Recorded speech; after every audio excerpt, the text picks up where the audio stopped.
On behalf of the Queen, in this Platinum Jubilee year, my wife and I are delighted to be with you all here in Rwanda for this 26th Commonwealth Heads of Government meeting. I treasure the friendships we have built over these past 70 years and look forward to their deepening in the years ahead. As we build back from the pandemic that has devastated so many lives, as we respond to climate change and biodiversity loss that threatens our very existence, and as we see lives destroyed by the unattenuated aggression of violent forces, such friendships are more important than ever.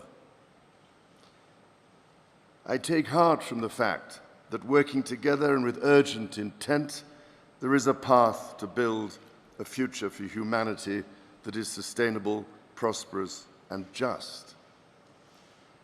Our Commonwealth family is, and will always remain, a free association of independent, self-governing nations. We meet and talk as equals, sharing our knowledge and experience for the betterment of all citizens of the Commonwealth, and indeed the wider world. The Commonwealth contains within it countries that have had constitutional relationships with my family, some that continue to do so, and increasingly those that have had none.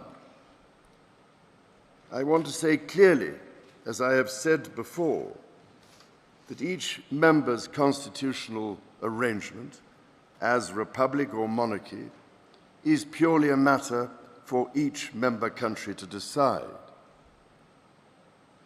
The benefit of long life brings me the experience that arrangements such as these can change calmly and without rancor. But as I said in Barbados last November, we should never forget the things which do not change: the close and trusted partnership between Commonwealth members, our common values and shared goals, and perhaps most importantly, the strong and enduring connections between the peoples of the Commonwealth which strengthen us all. These shared values, goals, and friendships transcend the ties of shared history, as we saw in welcoming Mozambique and Rwanda to this great family of nations.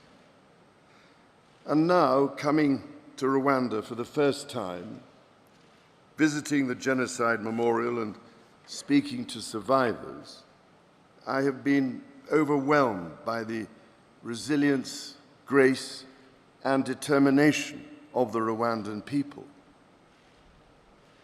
Today, Rwanda upholds so much that is extraordinary as a center for innovation, a world leader in women's empowerment, a growing hub for the green economy, and a commitment to a united future.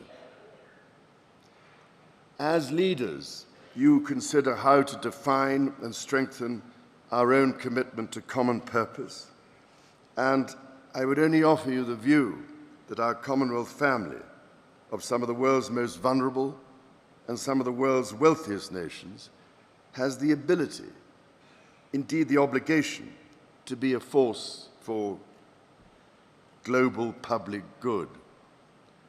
Why else, ladies and gentlemen, would an increasing number of countries want to join this association?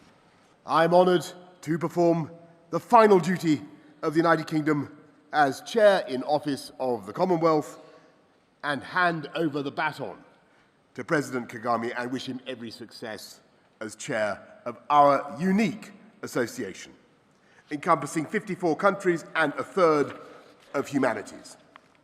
One of our newest members is now at the helm, and more nations are seeking to join, which tells you everything you need to know about the health and vitality of our Commonwealth, because for all the differences between us, we're united by an invisible thread of shared values, history, and friendship.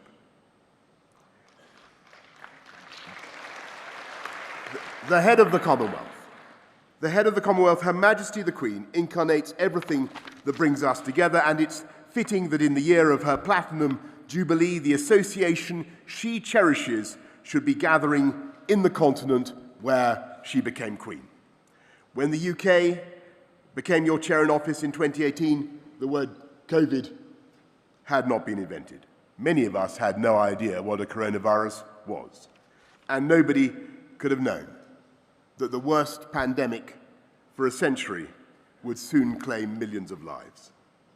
The British government put together the partnership between Oxford University and AstraZeneca that produced the world's most popular vaccine, and during our time as chair in office, the UK supported the delivery of more than 1.4 billion doses of COVID vaccines to Commonwealth countries. Thank you. The pandemic posed a common threat to all humanity, and the same is true of catastrophic climate change. No one understands this better than our Commonwealth friends in the Caribbean, the Pacific, and the Indian Ocean, who can see the incoming tide surging ever higher up their beaches, threatening to inundate their villages and towns, and in time, the entire landmass of some island states.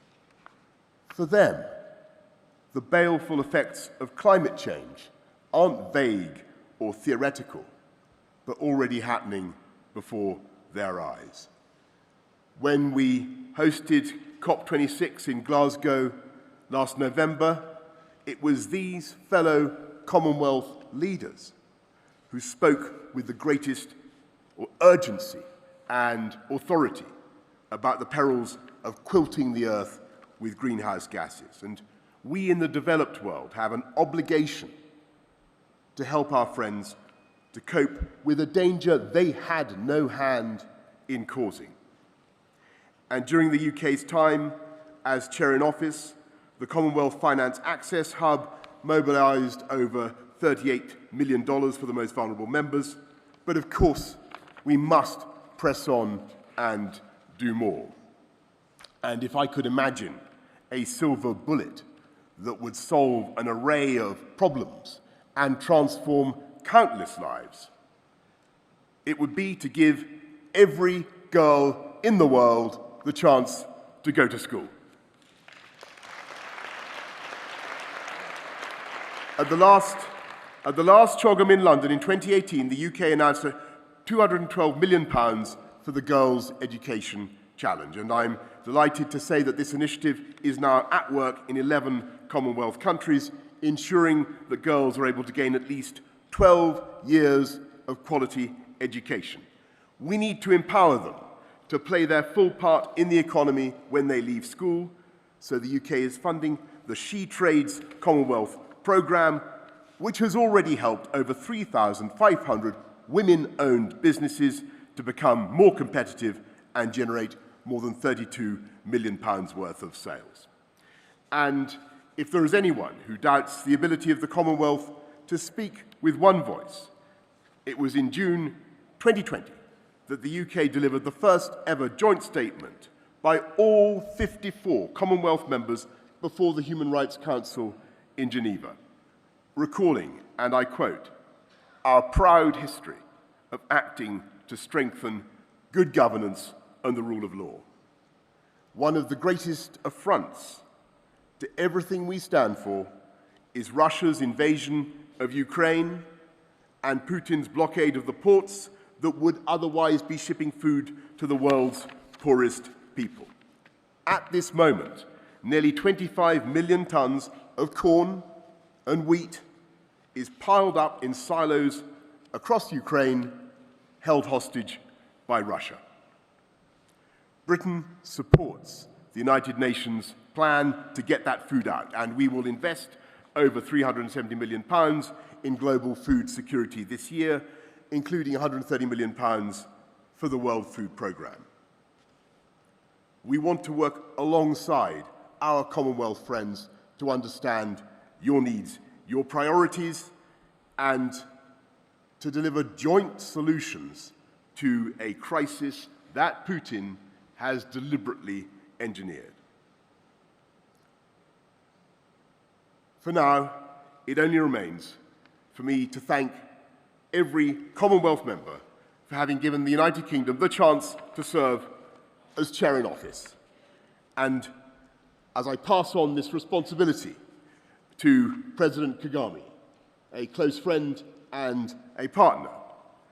I know that he shares my boundless optimism about the future of the Commonwealth at the forefront of the international agenda and benefiting all our peoples.